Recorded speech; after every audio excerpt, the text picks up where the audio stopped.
नहीं, कैसे दलितों का कैसे अपमान हुआ है। बहुत दलितों को, जो दलित समाज के हमारे नेता हैं, उनको कैबिनेट में जगह दी गई। तकरीबन 7-8 दलित कैबिनेट लीडर हैं।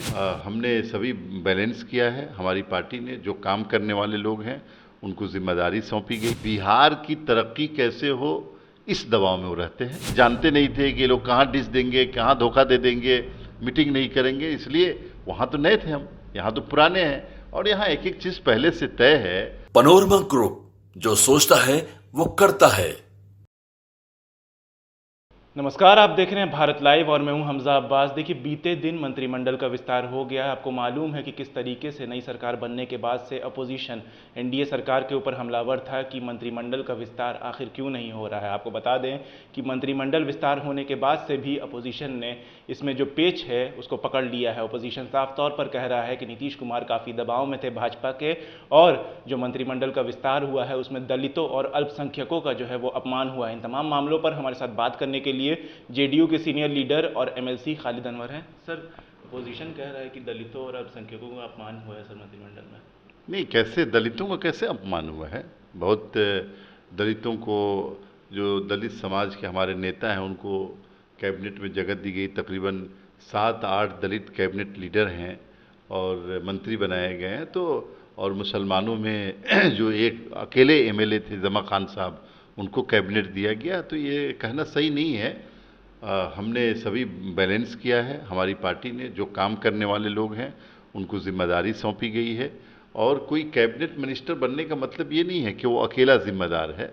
पूरी नीतीश कुमार जी चीफ मिनिस्टर हैं, उनके बिहाफ पे काम होता है। नीतीश कुमार जी जैसे काम लेंगे उस तरह से काम होगा, बिहार तरक्की करेगा। और पूरे हम लोग जो एमएलएज हैं, एमएलसीज हैं, सबका सहयोग रहता है, अपोजिशन का सहयोग रहता है, उसके बाद सरकार चलती है। तो इस तरह का आरोप लगाना कि फला तबके को नज़रअंदाज कर दिया गया, मेरे ख्याल से सही नहीं है। अपोजिशन ये कह रहा है सर कि जिस तरीके से आपको मंत्रिमंडल विस्तार में देरी हुई, कहीं ना कहीं नीतीश कुमार बीजेपी के दबाव में थे, इसीलिए देर हो रही थी। नहीं, दबाव में नीतीश कुमार किसी के दबाव में रहने वाले हैं? यही तो उनकी टीआरपी है, को किसी के दबाव में नहीं रहते। वो बिहार की तरक्की कैसे हो, इस दबाव में वो रहते हैं और बिहार की तरक्की की फिक्र करते हैं। हम न एनडीए में रहते हैं तो भाजपा के दबाव में, और न किसी और अलायंस में थे तो उसके दबाव में।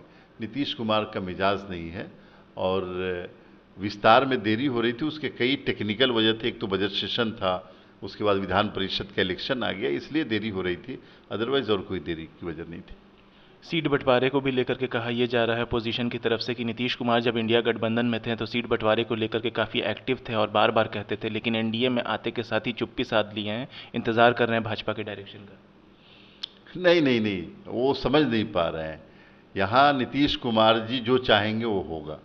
नीतीश कुमार जी को पता है कि 2019 में भी हम लोग इलेक्शन लड़े थे गठबंधन में। कितनी सीटें उनके पास गई थी, कितनी सीटें मेरे पास है। हम लोगों की ट्यूनिंग मिली हुई है। हमारी पार्टी की ट्यूनिंग भारतीय जनता पार्टी, जो अलायंस पार्टनर, उनके साथ मिली हुई है। तो यहाँ कोई मसला नहीं हमारे लिए सीट बंटवारे में। वहाँ नए लोग थे, जानते नहीं थे कि ये लोग कहाँ डिस देंगे, कहाँ धोखा दे देंगे, मीटिंग नहीं करेंगे। इसलिए वहाँ तो नए थे हम, यहाँ तो पुराने हैं, और यहाँ एक एक चीज़ पहले से तय है। अब देखिएगा, कल परसों तक प्रेस कॉन्फ्रेंस होकर के सारी डिटेल आ जाएंगी कि हम लोग कितनी सीटों पे लड़ेंगे और दूसरी पॉलिटिकल पार्टियां कितनी सीटों पे लड़ेंगी। राष्ट्रीय लोक जनशक्ति पार्टी पशुपति कुमार पारस की जो पार्टी है वो भी आपकी अलायंस पार्टनर है। उनके तरफ से साफ तौर पर नाराज़गी जाहिर की जा रही है कि उनको जो है बीजेपी दरकिनार कर रही है और चिराग पासवान को अहमियत दे रही है। देखिए, हमारे लिए इम्पोर्टेंस चिराग पासवान का भी है, हमारे लिए इम्पोर्टेंस पशुपति पारस जी का भी है, और हमारे लिए सब लोग, यानी हम पार्टी भी हमारे लिए अहमियत रखती है। तो सभी पॉलिटिकल पार्टियां हैं, उपेंद्र कुशवाहा जी भी अहमियत रखते हैं। सभी पॉलिटिकल पार्टियां हैं। अब उसमें आप ये समझे कि उनसे बात मत कीजिए, इनसे बात कीजिए, तो एक बड़े नेशनल पॉलिटिकल पार्टी के लिए तो मुश्किल होगा ना कि हम उनको छोड़ दें, उनके साथ चलें। हम सभी के साथ चलेंगे और जो जिसका हक है वो हक मिलेगा। किसी को नाराज़ होने की ज़रूरत नहीं है। हमारा एजेंडा बिहार का विकास है। 40 सीटें हम जीते लोकसभा की, और कैसे जीतेंगे, नीतीश कुमार के नाम पर कैसे जीतेंगे 40 सीटें, इसकी प्लानिंग हो रही है। बाकी सीटों का बंटवारा तो हो ही जाएगा। इलेक्शन कमीशन भी आज पीसी करके ऐलान कर सकता है तारीखों को लेकर के, कहा यह जा रहा है अपोजिशन की तरफ से कि वक्त आ गया है, पब्लिक अब बताएगी एनडीए को, और बिहार में जो जेडीयू बीजेपी का गठबंधन है उसको पब्लिक अब बता देगी चुनाव आते ही। हाँ, तो ये तो डेमोक्रेसी में यही होता है। ये चुनाव आता है तो हर इंसान को और हर पॉलिटिकल पार्टी को समझ में आ जाता है हम कहाँ बैठे हैं। बस एक बात बता दीजिए अपोजिशन के लोगों को कि बाद में वो ईवीएम पे और इधर उधर पे ब्लेम न करें, इल्ज़ाम न दें कि इसकी वजह से जीत गए, इसकी वजह से जीत गए। राष्ट्रीय जनता दल एक परिवारवाद की पार्टी है जो देश की और प्रदेश की संपत्ति को लूटकर परिवार में जमा करती है। ये एक सच्चाई है और एक्सपोज हो चुके हैं। बिहार का एक एक आदमी इसको जान चुका है और बिहार के लोग उनको वोट देने नहीं जा रहे हैं।